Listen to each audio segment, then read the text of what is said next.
दीपक की जेब में सिर्फ 100 रुपए थे और भूमि उससे पहली बार मिलने आ रही थी। उसने फोन पर वादा किया था कि वे साथ में लंच करेंगे, आइसक्रीम खाएंगे और मूवी देखेंगे।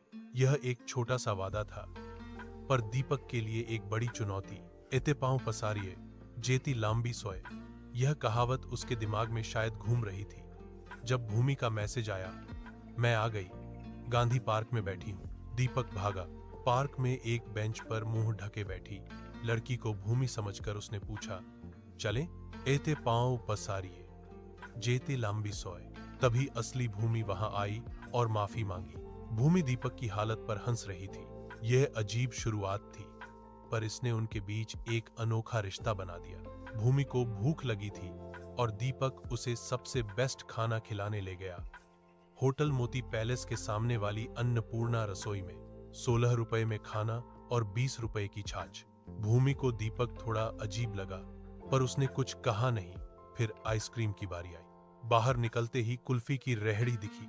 दीपक ने खुद के लिए 5 रुपए वाली और भूमि के लिए 10 रुपए वाली कुल्फी ली। अब मूवी देखनी थी। वह मार्केट की सबसे फेमस दुकान पर गया, जहां पेन ड्राइव में गाने भरते थे। भूमि ने रांझना देखने को कहा।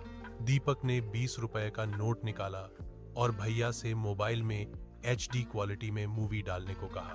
फिर 5 रुपए वाले 4 पैकेट पॉपकॉर्न ले आया। गांधी पार्क में बैठकर वे मूवी देखने लगे। दीपक ने भूमि से कहा, मैं मानता हूं कि फिलहाल मैं बेरोजगार हूं, लेकिन मैं मेहनत कर रहा हूं। जिस दिन नौकरी मिलेगी, उसी दिन तुम्हारे घर वालों से तुम्हारा हाथ मांगने आऊंगा। क्या तुम तब मुझसे शादी करोगी? भूमि हंसते हुए बोली, अगर तुम नौकरी या काम से नहीं भी लगे, तब भी मैं तुमसे ही शादी करूंगी, क्योंकि मुझे तुम्हारा मैनेजमेंट बहुत पसंद आया।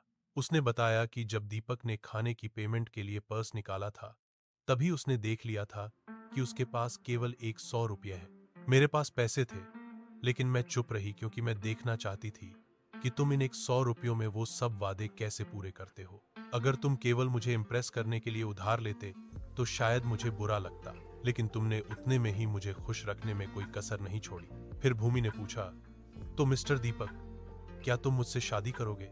दीपक हंसते हुए बोला, जरूर, इस बात पर कुछ मीठा हो जाए। उन्होंने 5 रुपए वाली डेयरी मिल्क खरीदी। दीपक के पास अब भी 3 रुपए बचे थे।